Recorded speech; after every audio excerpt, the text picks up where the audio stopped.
present to you the man of the hour, the member. Wait them on, who that a come? Wait them on, on the thing me did done. Wait them on, who that a come?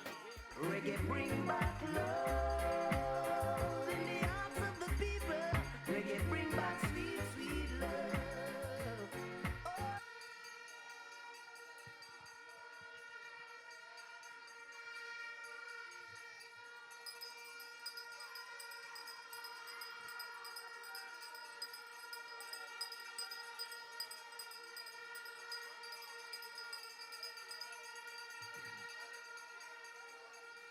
Thank you.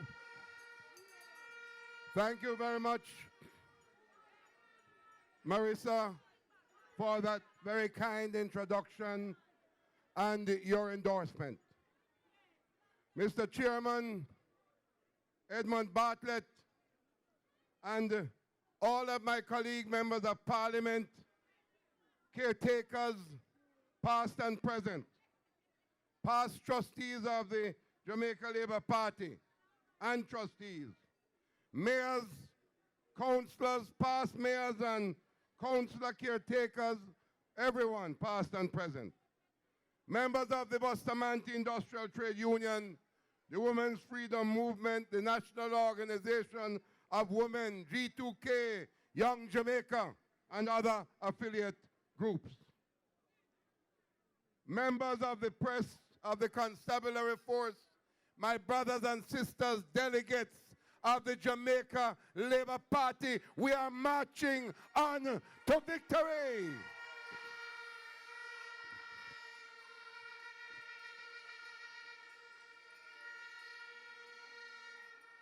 But before we go further, I want to say to you that my heart is heavily burdened because this week we lost 4 precious souls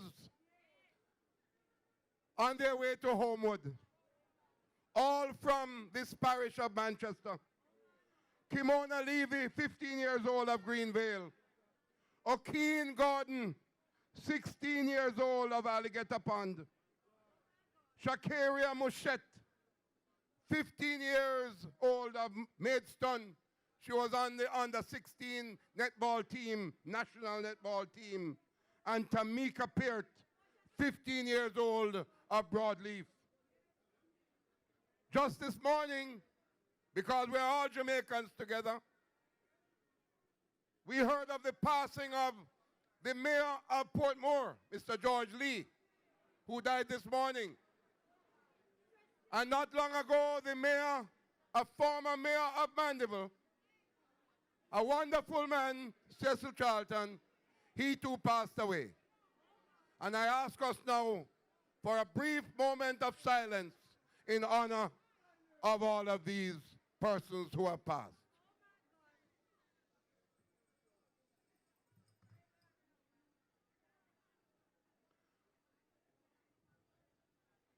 May their souls rest in peace, and may light shine perpetually upon them.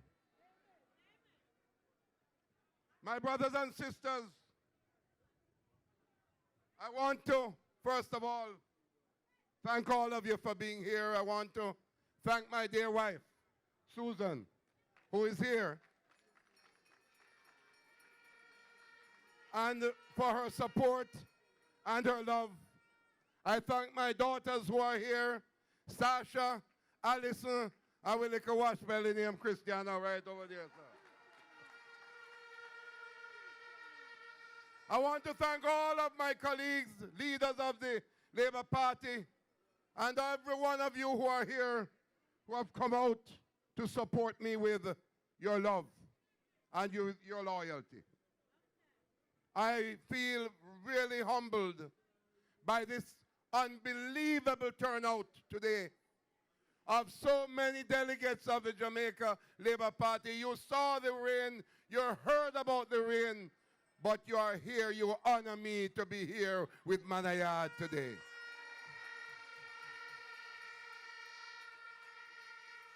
I give God thanks for my parents who raised me and my 5 siblings, to at all times have the fear of the Lord in our hearts, and who taught us to work hard and at all times to be at peace with everyone, who inspired me to work my way full-time through college in the United States, washing dishes, washing pots and pans, and cooking in a restaurant in order to afford the tuition to attend the college.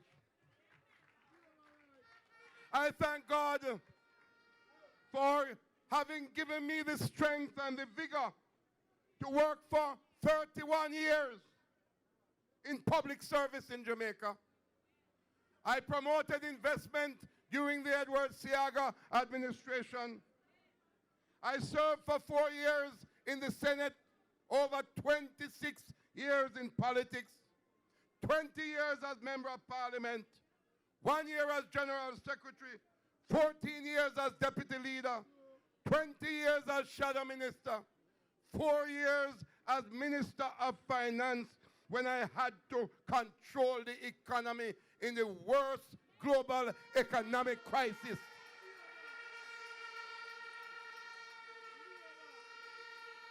And we kept things together. We cut interest rates in half. We stabilized our exchange rate. We built up our foreign exchange reserves. We grew the economy and we created jobs. Where are we today? Foreign exchange reserves is less than half of where I left it. The dollar is gone from $86 to $104 almost. Prices are going up. The economy is not growing, and nobody knows where the Jeep is for the jobs because nobody can find the Jeep anywhere.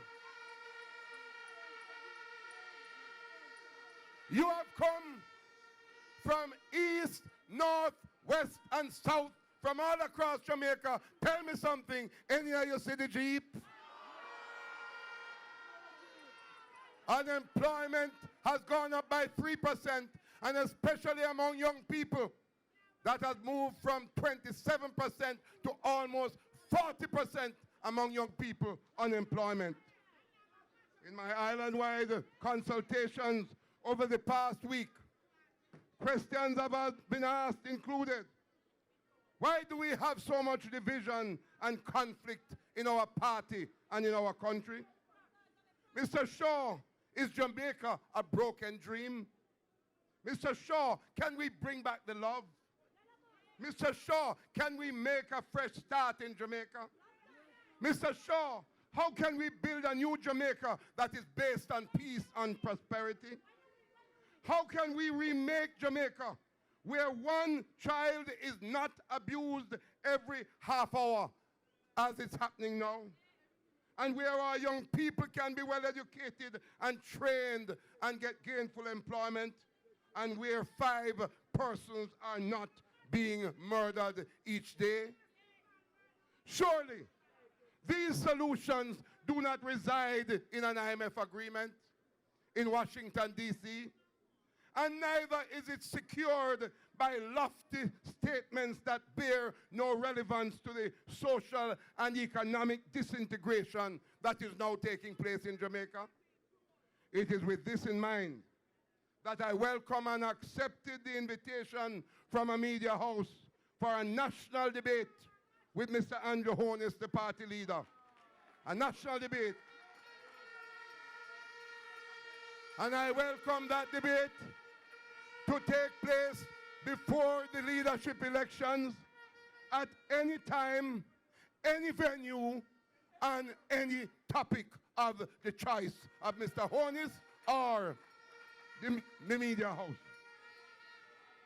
My brothers and sisters, wrapped up in my decision to run for leadership of the Jamaica Labour Party is my firm belief that the people's voice must be heard in the party and in Jamaica.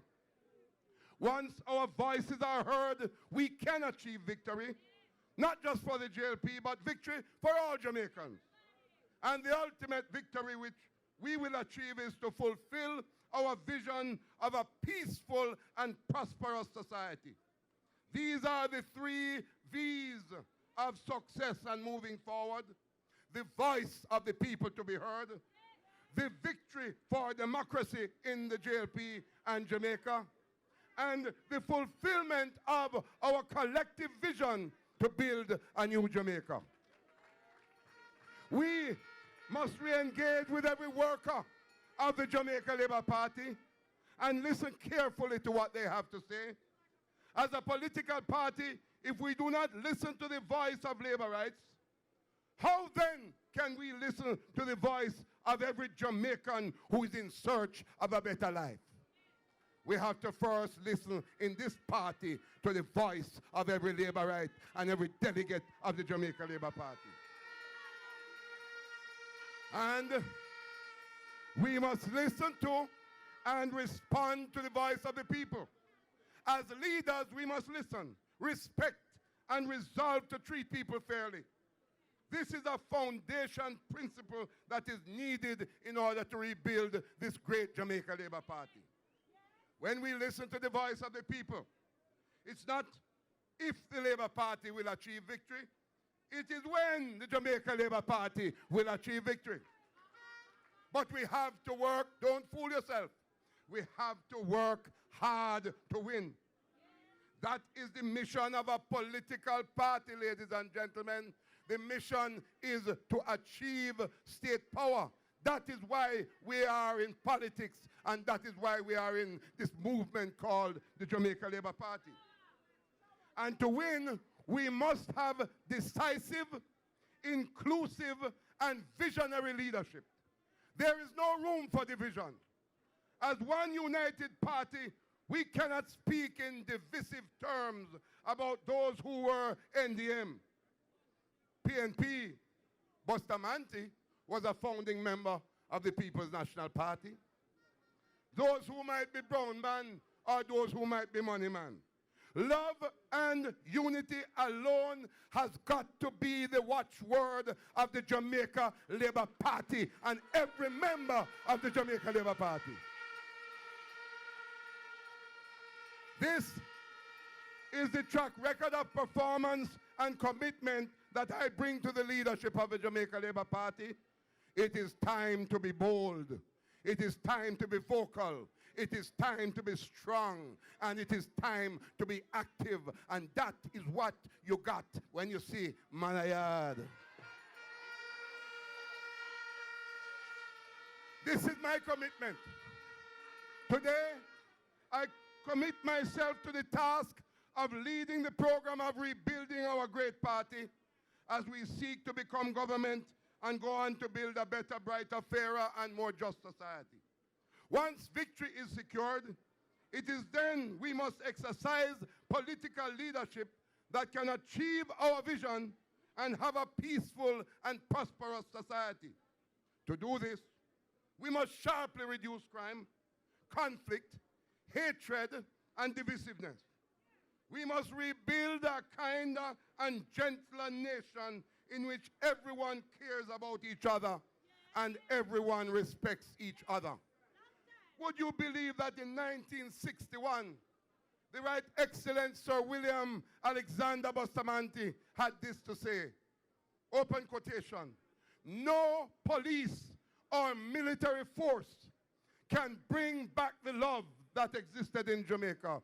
We have to bring it back ourselves." End of quote.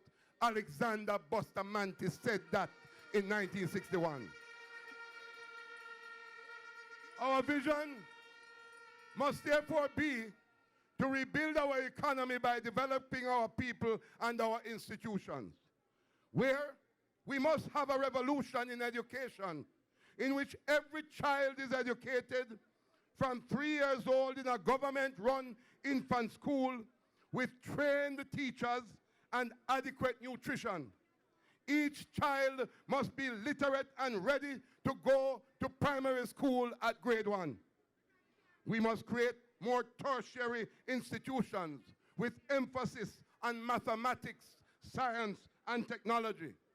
We must provide more money for student loans at lower interest rates to a larger number of students. When I became minister, I moved the loans from 6,000 students to 14,000 students. And I reduced the interest rate from 16% to 9.5% when I left as Minister of Finance. And we must introduce character education in our schools and transport our children to school in dignity and in safety. We need a powerful ministry of investment and economic development. We need a reformed public sector bureaucracy to simplify doing business in Jamaica. We must make it easier to pay taxes, receive pension benefits for our pensioners, and receive justice and protection from the state. We must encourage more equity investment by promoting a vibrant stock market, including the expansion of the junior stock exchange. I said to Peter Phillips, I hear that the IMF want you to lock down the junior stock exchange. I said to Peter Phillips, don't do it. I said to the cabinet of Jamaica, don't lock down the junior stock exchange. It is a source of expansion and job creation that is taking place in the economy now since I established it when I was Minister of Finance. We must pursue renewable energy aggressively and balance infrastructural development with the need to preserve and protect our God-given environment. There is no reason why Jamaica cannot become the logistics hub and transshipment capital of the Western Hemisphere. This is Mike Henry's vision, which was laid out in a cabinet submission in 2011. We can achieve it. There is no reason why Jamaica is not the limestone capital of the world, given our high-quality reserves, which could take up the void left by the absence now of the lack of growth and the slowing down of the bauxite and alumina sector. And we must design a method of capitalizing from the successes of our athletes and entertainers, even as we engage with our citizens in the Jamaican diaspora. In all of these initiatives, the objective is to ensure significant emphasis on human development and productivity, while we rebuild a vibrant economy that can provide good, quality, permanent jobs for our people. That must be our undying mission in a future government of the Jamaica Labour Party. And in terms of our political party, we must introduce term limits for our political party leaders. We must introduce term limits for prime ministers of Jamaica. Just like abroad them have 2 terms and you're done, it should be 2 terms in Jamaica as prime minister. Step aside and move on to somebody else. And we must make it mandatory that the leader of our party be elected by our delegates and not be anointed by a few leaders in a private room. That can't work. Bring back democracy to the Jamaica Labour Party. We must reform party financing to spread resources throughout the party for the better management of its affairs. We must have greater representation from our rank and file leaders, including councillors and councillor caretakers at the central executive level of our party. We must find room and space to have more of our women and young people becoming candidates for the Jamaica Labour Party across the island. My brothers and sisters, I end by committing myself and our great Jamaica Labour Party to bring back the love and the unity to the JLP as the first step to bringing back the love and unity for all Jamaica. In doing this, we must listen, we must respect and respond to the concerns and ideas of every single Jamaican. If we can achieve and maintain unity amongst ourselves, who can divide us? And then together, united, we can rescue and secure our country for future generations. A future that is based on peace, love, and prosperity. I close with a special prayer that I felt inspired to write. I wrote this prayer myself this morning. Father, we thank you for your love, your kindness, your gentleness, and your mercy. Give us strength, wisdom, and courage to face with confidence the task of party and nation building that is before us. Strengthen our voices, clarify our vision, and help us to bring back love as we unite and march onwards to victory. Amen. May God bless all of you, and may God bless Jamaica, land we love. Thank you very much. I love you.